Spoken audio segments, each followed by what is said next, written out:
भारत के भूगोल में कल प्रमुख भारत के दर्रे तथा उनकी चोटियों के बारे में अध्ययन कर चुके थे। आज जानेंगे दक्षिण भारत के पठार पर कौन से पहाड़ी स्थित हैं तथा उनके पठारी क्षेत्र कौन कौन से हैं। आइए जानते हैं। सबसे पहले यहाँ पर उत्तर पश्चिम में कौन सा पर्वत पहाड़ी है? अरावली की।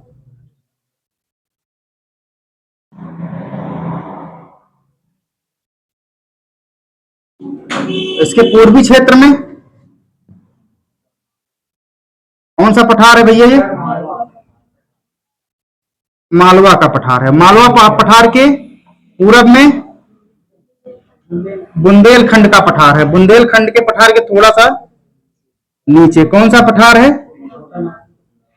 टच नहीं होगा। छोटा नागपुर का पठार है। किसका भैया? और इसके नीचे उड़ीसा की उच्च भूमि स्थित है। यहां पर कौन सी श्रेणियां स्थित हैं? सतपुड़ा की। कितनी श्रेणियां? 3 श्रेणियां स्थित है। बता सकते हो कौन कौन सी?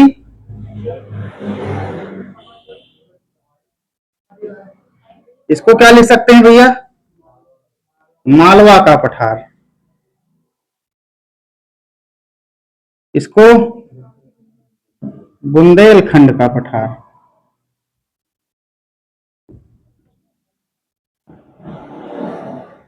इसको छोटा नागपुर का पठार। कहां पर स्थित है? झारखंड में।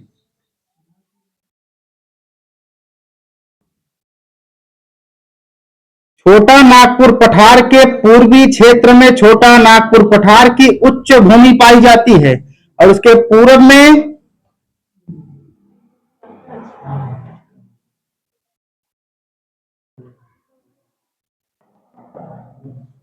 इसको नाम ए दे दीजिए और इसको बी दे दीजिए। यहां पर पाया जाता है हजारीबाग का पठार। नहीं, ऊपर रांची नहीं है भैया। रांची यहाँ नीचे है, दक्षिण साइड में।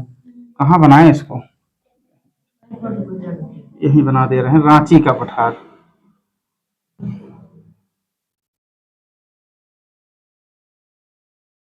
हजारीबाग का पठार। यहां पर रांची का पठार।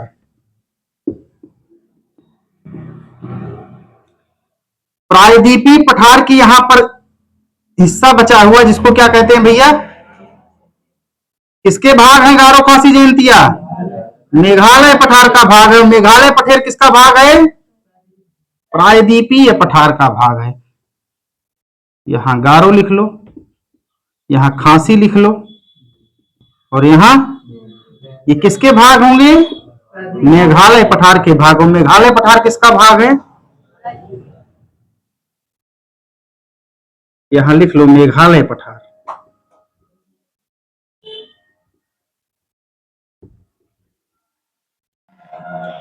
यहां नहीं लिखेंगे, यहां लिख देते नहीं है तो जगह कम पड़ जाएगी। यहां उड़ीसा की उच्च भूमि है ये, और इसको यहां लिख देते हैं, और कहीं तो आएगी नहीं। छोटा नागपुर के पठार की उच्च भूमि है, भी लिख देते हैं कहीं। ये तीनों कौन सी श्रेणियां हैं?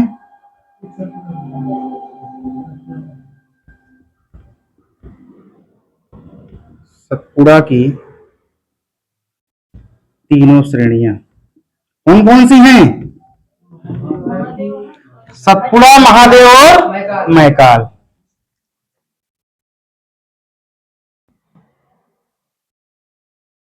यहां पर किसका पठार होगा भैया? तमिलनाडु का। तमिलनाडु के ऊपर में क्या है? कर्नाटक। गोवा में नहीं है, इसलिए गोवा को नहीं बनाएंगे।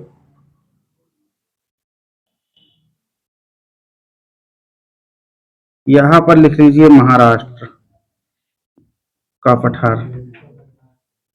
ये क्षेत्र छत्तीसगढ़ से लगा हुआ यहां नीचे तक आंध्र प्रदेश तक किसका क्षेत्र कहलाता है भैया? दंडकारण्य। रामायण में भी इसका उल्लेख किया गया है, दंडकारण्य वन का।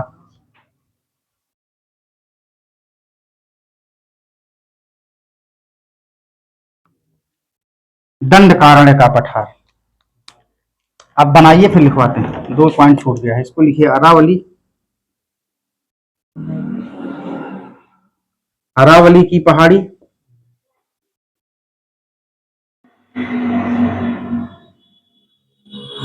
इसको यहां लिख लीजिए उड़ीसा की, सॉरी छोटा नागपुर पठार है ये, छोटा नागपुर पठार, पठार की उच्च भूमि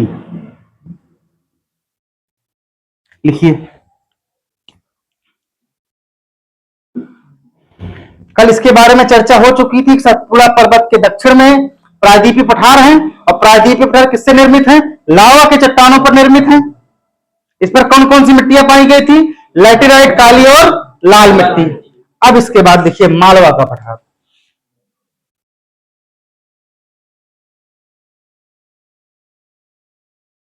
हेडिंग डालिए मालवा का पठार चित्र बनाने के बाद।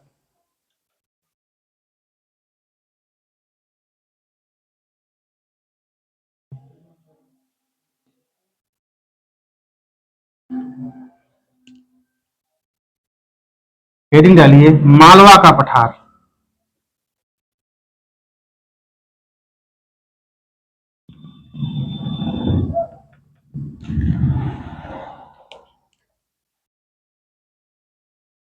यह पठार लार्वा द्वारा निर्मित है।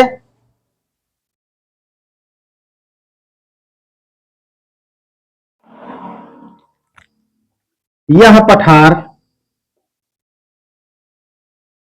लार्वा द्वारा निर्मित है। लार्वा की उत्पत्ति कैसे होती, कल चर्चा कर चुके थे।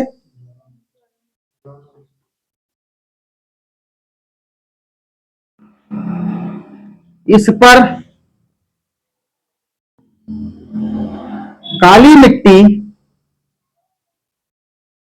प्रचुर मात्रा में पाई जाती है। प्रचुर मात्रा में पाई जाती है।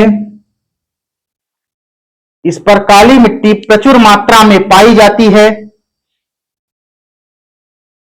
इस पठार से कई नदियां प्रवाहित होती हैं। इस पठार से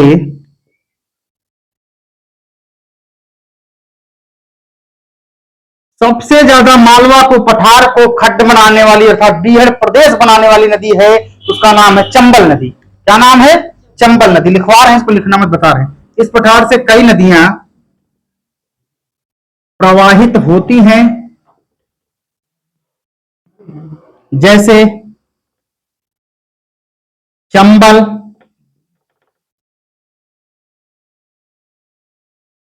कामा बेतवा नदी, कामा बेतवा नदी। आगे लिखिए चंबल नदी की प्रमुख सहायक नदियां,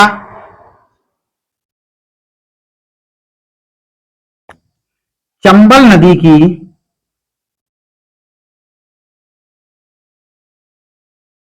प्रमुख सहायक नदी उज्जैन में कौन सी नदी है?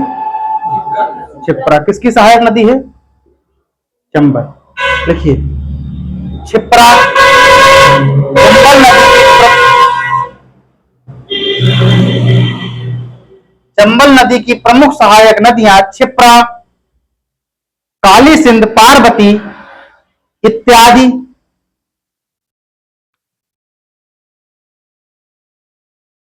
प्रमुख नदियां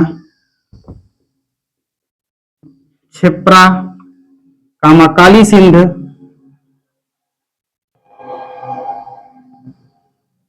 कामा पार्वती, कामा पार्वती इत्यादि। इन नदियों ने मालवा के पठार को, इन नदियों ने इत्यादि, इन नदियों ने मालवा के पठार को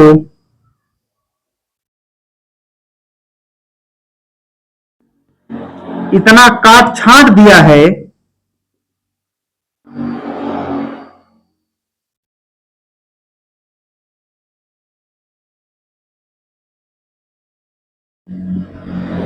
काट छांट दिया है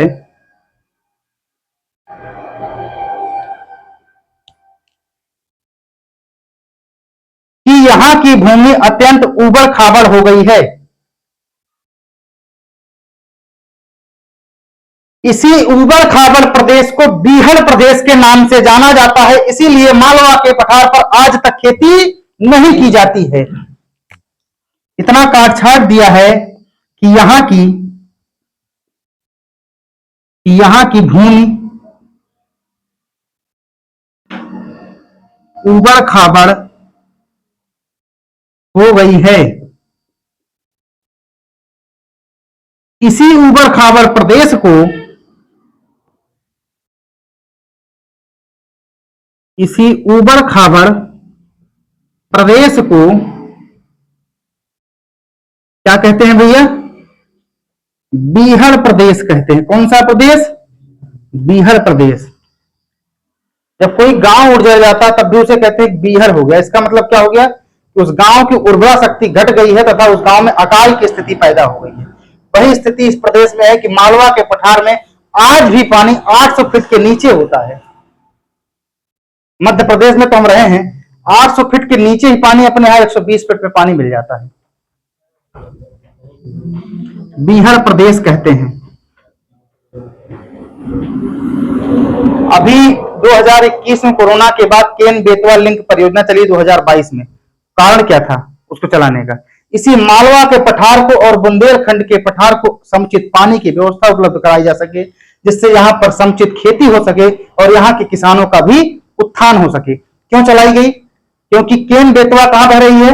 मालवा के पठार पर भी लिखवा के आए हैं, बेतवा नदी बह रही है। यही कारण है कि केन और बेतवा लिंक परियोजना की शुरुआत की गई है कि यहां पर भी पानी की व्यवस्था हो सके और खेती अच्छी हो सके। लिखिए बीहड़ प्रदेश। ये सारी गलती केवल चंबल नदी की है, इसीलिए यहां इतने खड़हर बन गए थे कि यहां पर डाकू बसते थे पहले। मुलायम सिंह यादव जी,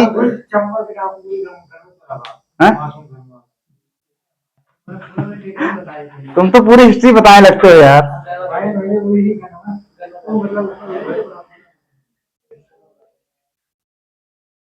इसका विस्तार आगे लिखिए, विस्तार भी समझ लीजिए।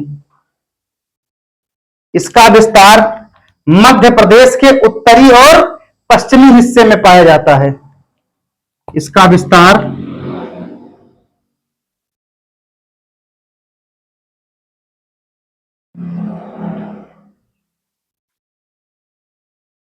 मध्य प्रदेश के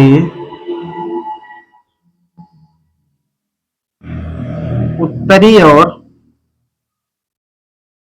पश्चिमी हिस्से में पाया जाता है।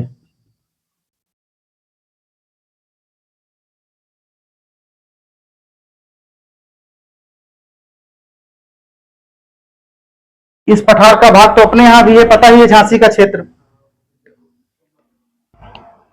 हम झांसी बता रहे हैं तो मिर्जापुर पहुंच गए यार।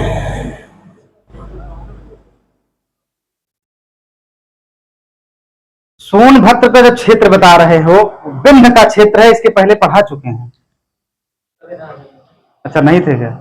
वो विंध्य का क्षेत्र है, वो बुंदेलखंड का क्षेत्र थोड़ी है भाई। छत्तीसगढ़ की सीमा से सोनभद्र की सीमा टच हो रही है, तो जब छत्तीसगढ़ जो है इसमें विंध्य के प्रदेशों को टच कर रहा है, अर्थात तो मालवा के पठार को भी टच कर रहा है, मालवा का पठार भी टच हो रहा है, लेकिन कम टच हो रहा है, विंध्य का प्रदेश ज्यादा टच हो रहा है। चले आगे लिखिए। दूसरा बुंदेलखंड का पठार। हाँ? नहीं नहीं नहीं भाई, सोनभद्र की स्थिति पूछे ना। सोनभद्र छत्तीसगढ़ को भी टच कर रहा है, और छत्तीसगढ़ किसमें पड़ रहा है? मालवा के पठार में पड़ रहा है।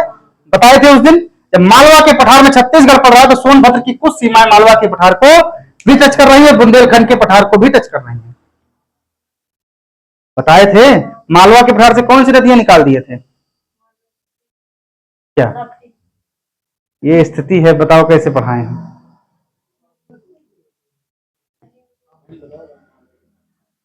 सतपुड़ा की पहाड़ी, महादेव की पहाड़ी और तीसरी पहाड़ी क्या बताए थे? मैकाल की पहाड़ी बताए थे। मैकाल की पहाड़ी से कौन सी नदियां निकाल दिए थे, निकाले थे? तो मालवा का पठार अगर इसके बगल में है तो कुछ भाग अगर इसमें पड़ रहा है, इसका मतलब है थोड़ा भाग इसमें पड़ेगा, लेकिन ये ध्यान रखना किसी भी स्थिति में मालवा का पठार और विंध्य पर्वत दोनों रहेंगे तो मालवा मत मार के आना सोनभद्र को, विंध्य ही मार के आना, क्योंकि विंध्य का क्षेत्र है। कैमूर पहाड़ी का हिस्सा है, बताए थे कैमूर की पहाड़ी बिहार तक की सीमा लग रही है, उसका कैमूर पहाड़ी का विस्तार उत्तर प्रदेश में बताए थे। कैमूर पहाड़ी किसका बताए थे, विंध्य का भाग है। ये सारे चित्र बता चुके थे लेकिन बस वही के आओगे है नहीं।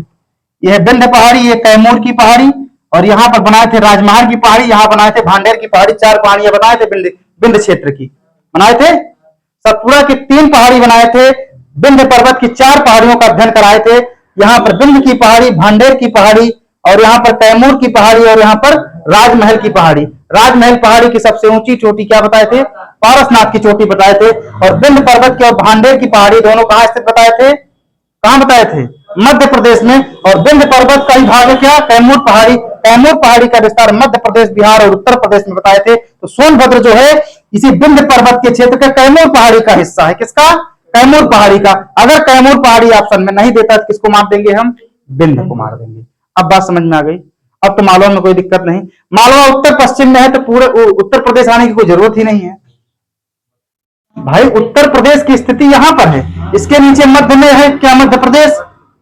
तो मालवा कहां से हो सकता है, विंध्य पर्वत तो यहां से शुरुआत हो रहा है, विंध्य की हो सकती है, तो मालवा की स्थिति कहां से हो पाएगी। इसीलिए चित्रात्मक पढ़ा रहे हैं ताकि चित्र तो अपने दिमाग में बसा के चलो यार, नहीं फिर समस्या आएंगी। आगे बढ़े, अब कोई दिक्कत शुक्ला जी, लिखिए बुंदेलखंड का पठार। एक किताब बताए थे एटलस, मात्र 100 रुपए नहीं खर्चा कर पा रहे हो, उसका नाम है एटलस, भारत का भूगोल, ऐसे लिखा रहेगा ऊपर, एटलस है, उसका नाम ही एटलस है, उसको ले लीजिए। जिसकी इंग्लिश अच्छी होगी इंग्लिश वर्जन ले लेना, जिसकी हिंदी अच्छी होगी हिंदी वर्जन ले लेना। ये सारे चित्र उसमें मिल जाएंगे तुम्हें, सारे के सारे चित्र जितने बना रहे हैं, बस ये नहीं मिलेगा जो हम दिखा रहे हैं बस, लेकिन चित्र मिल जाएंगे। तो चित्र जब उसको खोल के बैठोगे, जब यहां स्थिति हम बता रहे हैं, तुम्हें समझ जल्दी आ जाएगा। 100 रुपए किताब है, बहुत ज्यादा बढ़ गया होगा, 10-5 रुपए बढ़ गया होगा, लेकिन जब आज 4-5 साल पहले की बात है जब हम लिए थे, हाँ तो बढ़ गया, वही कह रहे हैं कि हो सकता है भाई थोड़ा बढ़ गया। अगला लिखिए, बुंदेलखंड का पठार। तो 150 रुपए अपने लिए खर्च कर दो यार, 40,000 रुपए की नौकरी लेने के लिए पढ़ाई कर रहा है तो 150 रुपए नहीं खर्च कर सकते, कर नहीं दोगे कर देना। सेना के लिए उसकी जरूरत नहीं, बड़ी परीक्षाओं के लिए जरूरत पड़ेगी एटलस के, बिना एटलस के नहीं पढ़ पाओगे भूगोल। लिखो, जिसकी इंग्लिश अच्छी होगी वो हिंदी वर्जन मत लेना, हिंदी वर्जन में उसमें गलतियां बहुत हैं, ये भी बता दे रहा हूं। इंग्लिश वर्जन में गलतियां नहीं मिलेंगी, हिंदी वर्जन में गलतियां मिलेंगी।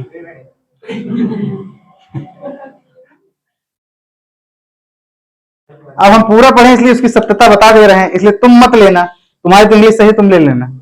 इंग्लिश की उसकी जो थ्योरी है वो समझ नहीं आई, पढ़े नहीं हो इंग्लिश तो कहां समझ में आएगी, लेकिन चित्र समझ में आ जाएंगे। लिखो, क्या भैया, चलो हिंदी ले लेना तुम, भारत का भूगोल हिंदी ले लेना। यहां जो गलतियां होंगी थ्योरी में हम बता ही दे रहे हैं, चित्र सही बना है उसमें, विधिवत, प्राकृतिक और राजनीतिक दोनों। लिखिए, बुंदेलखंड का पठार, इसका विस्तार उत्तर प्रदेश, उसका विस्तार, मालवा का विस्तार किसमें बताए थे, केवल मध्य प्रदेश में। आ गया बुंदेलखंड, झांसी का क्षेत्र। अब आ गया अपना क्षेत्र यहां पर उत्तर प्रदेश में विस्तार इसका। लिखिए, इसका विस्तार उत्तर प्रदेश प्लस मध्य प्रदेश में भी है, उत्तर प्रदेश और मध्य प्रदेश में है।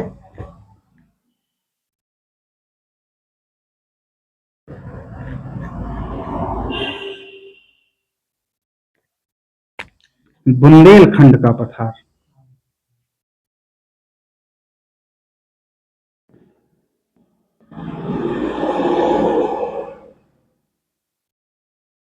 इसका विस्तार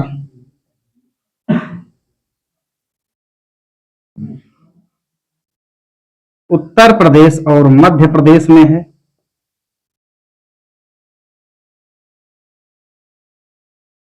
इसका विस्तार उत्तर प्रदेश और मध्य प्रदेश में है। इस पठार पर केन बेतवा नदियां, अभी बता के आए केन बेतवा लिंक परियोजना क्यों चली, इसी बुंदेलखंड और मालवा के पठार को पानी उपलब्ध कराने के लिए। आगे केन बेतवा लिंक देखिए, इस पठार पर केन बेतवा नदियां प्रवाहित होती हैं। इस पठार पर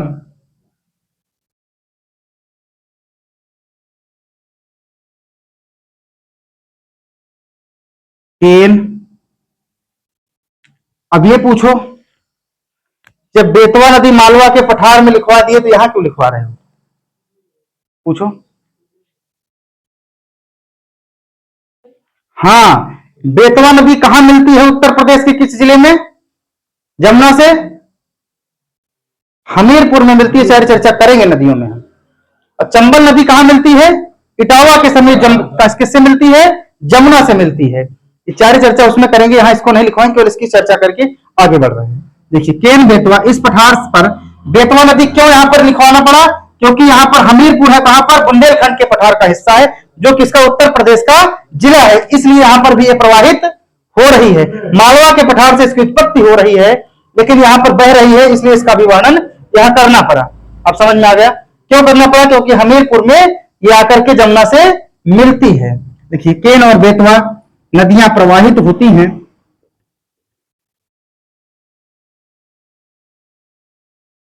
नदियां प्रवाहित होती हैं, केन और बेतवा नदियां प्रवाहित होती हैं। इन नदियों ने तथा इनकी सहायक नदियों ने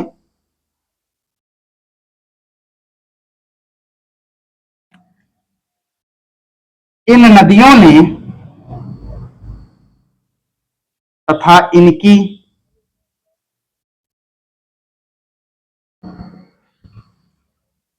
सहायक नदियों ने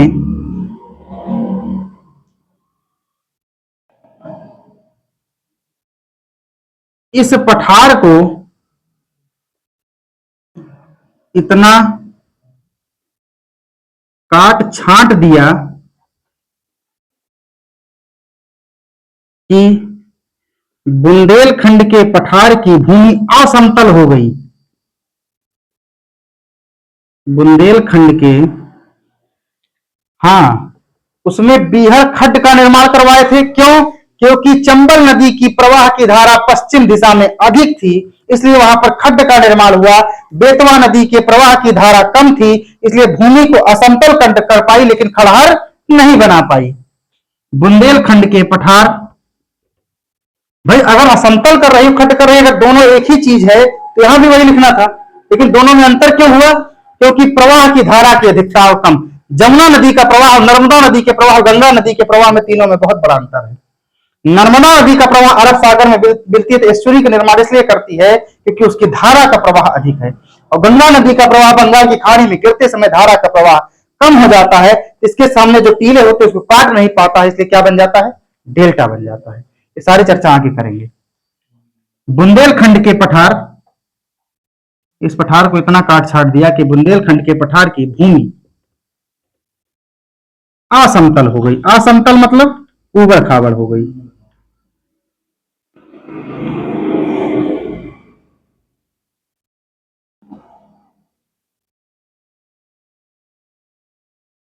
लिखिए,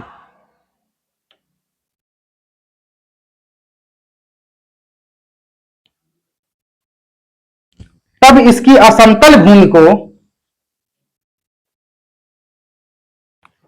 इसकी असमतल भूमि को क्या कहते हैं, उसको क्या कहते थे, बीहड़ बोलते, इसको क्या बोलेंगे, उत्खात भूमि। इसकी असमतल भूमि को उत्खात भूमि मतलब बैडलैंड, इसकी असमतल भूमि को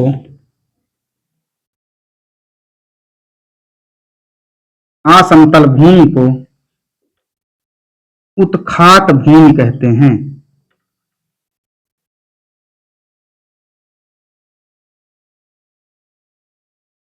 इसकी असमतल भूमि को उत्खात भूमि कहते हैं। अब हेडिंग डालिए, छोटा नागपुर का पठार। खेती नहीं हो सकती है, खेती नहीं हो सकती है, इसीलिए केन लिंक नहीं, अब हो जाएगी। जब पानी ही 800 फीट के नीचे है तो कहां से खेती हो पाएगी।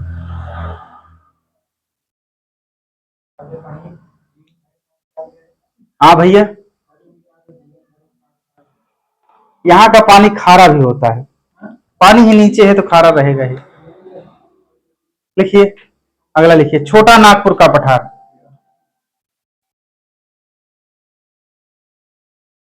मैदानी क्षेत्र केवल उत्तर प्रदेश और बिहार का यही क्षेत्र है। कुछ क्षेत्र मध्य प्रदेश के हैं जो मैदान में हैं। बाकी वहां पर आप अगर कभी यात्रा करके ट्रेन से जाइए तो वहां पर स्प्रिंकल सिंचाई होती है। उसका कारण क्या है? असमतल भूमि। अगर समतल भूमि नहीं होगी तो डायरेक्ट पानी प्रवाह के रूप में नहीं जा सकता है। इसलिए उनको क्या करना पड़ता है? स्प्रिंकल लगाना पड़ता है, ताकि हर जगह पानी पहुंच जाए। एक मतलब केवल नाले के द्वारा पानी खेतों को नहीं चढ़ाया जा सकता है। ये ट्रेनों में दिख जाएगा, हम तो वहां रहे हैं, बराबर देखे हैं। नहीं होती है, गेहूं सब होंगे, लेकिन उनकी स्थिति बड़ी छोटी होगी, बड़ी कठिन परिश्रम के दौरान होगा ये। अब यहाँ बुंदेलखंड में बिल्कुल ऐसा थोड़ी है कि गेहूं नहीं होती, लेकिन कुछ क्षेत्र हैं जहां पर खेती नहीं, नाम मात्र की खेती की जाती है बस। अगला लिखिए, छोटा नागपुर का पठार। खींचिए खींचिए, जल्दी करिए। छोटा नागपुर का पठार, इसका विस्तार केवल झारखंड में नहीं है भैया। झारखंड के साथ साथ छत्तीसगढ़ और पश्चिम बंगाल में भी इसका विस्तार है। लिखिए, छोटा नागपुर का पठार। छोटा नागपुर के पठार से भी एक नदी निकलती है जिसका नाम है दामोदर नदी।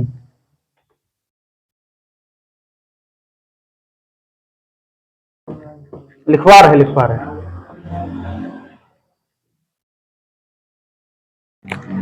हेडिंग डालिए, छोटा नागपुर का पठार।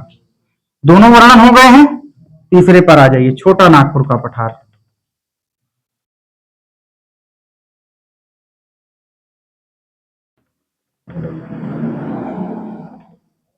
इस पठार का विस्तार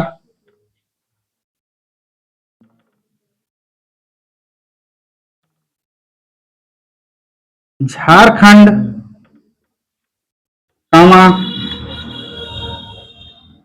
छत्तीसगढ़, पश्चिम बंगाल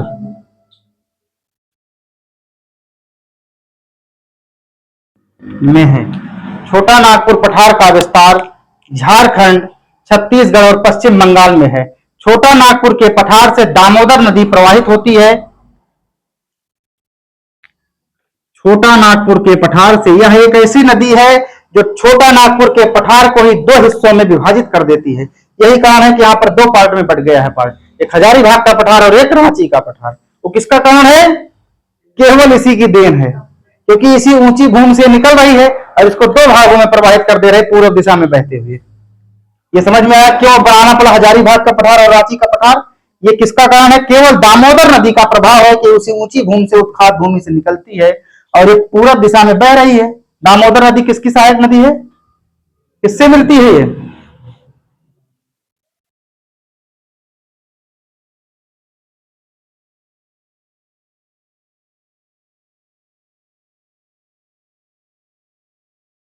किसकी है?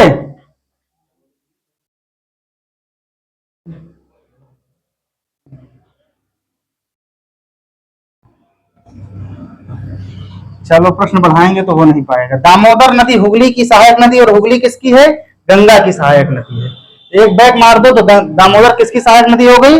गंगा की सहायक नदियां हो गई। भाई बंगाल की खाड़ी में गिर रही है तो किसी की सहायक नदी तो बनी। छोटा नागपुर के पठार से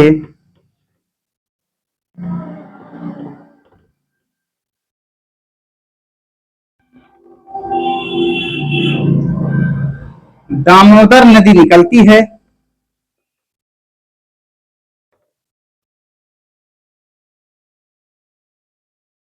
जो छोटा नागपुर के पठार को दो हिस्सों में विभाजित कर देती है। जो छोटा नागपुर के पठार को दो हिस्सों में विभाजित कर देती है। जो छोटा नागपुर के पठार को दो हिस्सों में विभाजित कर देती है।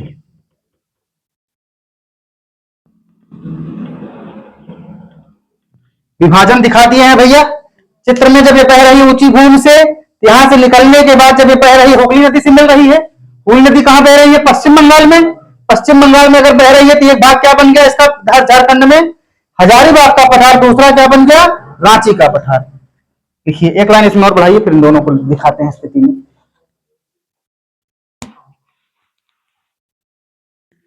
दामोदर नदी कलकत्ता के दक्षिण में जाकर, दामोदर नदी, अब इसको निकाले हैं तो गिरा भी देते हैं। दामोदर नदी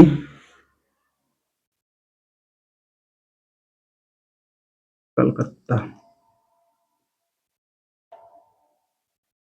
कलकत्ता के दक्षिण में जाकर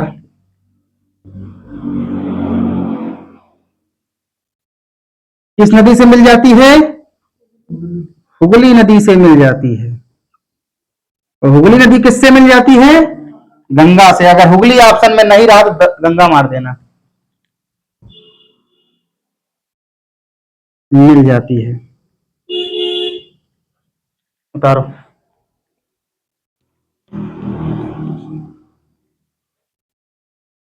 ये 1 नंबर का पठार है, 2 है और ये 3 है, तो इसको 3A और 3B लिख दें। ये 4 है, 5 है, ये 6 है, ये 7 है। यहां लिख दो 3A। 3A में क्या हो जाएगा? हजारीबाग का पठार।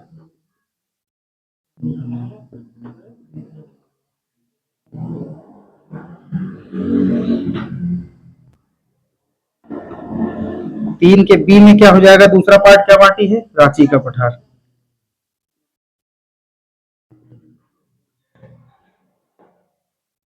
उतारो भैया।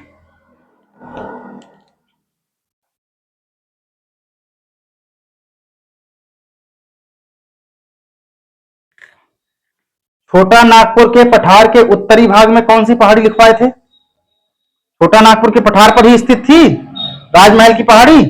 लिखिए, उसको भी लिखवा देते हैं मूल पॉइंट।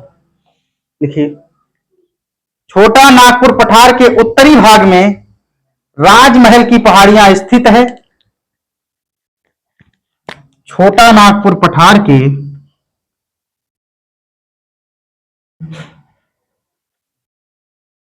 छोटा नागपुर पठार के उत्तरी भाग में कौन सी पहाड़ी स्थित है? राजमहल की पहाड़ियां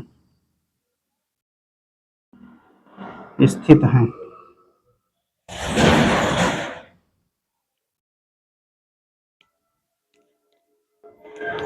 इसी के उत्तर से गंगा नदी प्रवाहित होती है।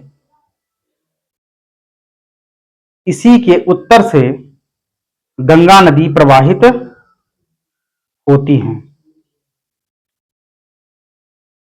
इसी के उत्तर से गंगा नदी प्रवाहित होती है। छोटा नागपुर के पठार को भारत का रूर कहते हैं। छोटा नागपुर के पठार को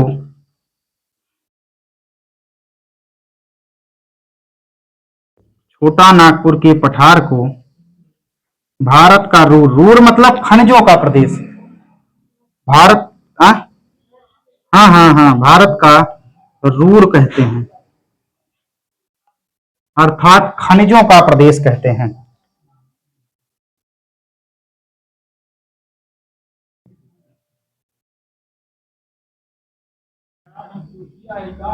अर्थात खनिजों का प्रदेश कहते हैं। उतार लो।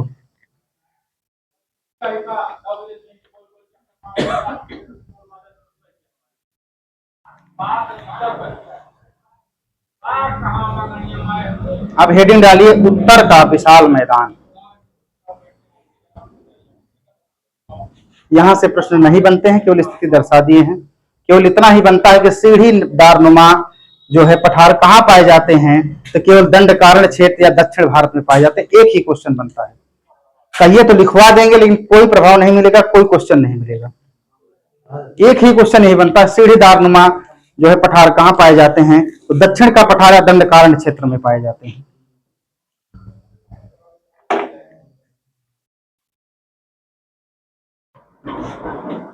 हो गया।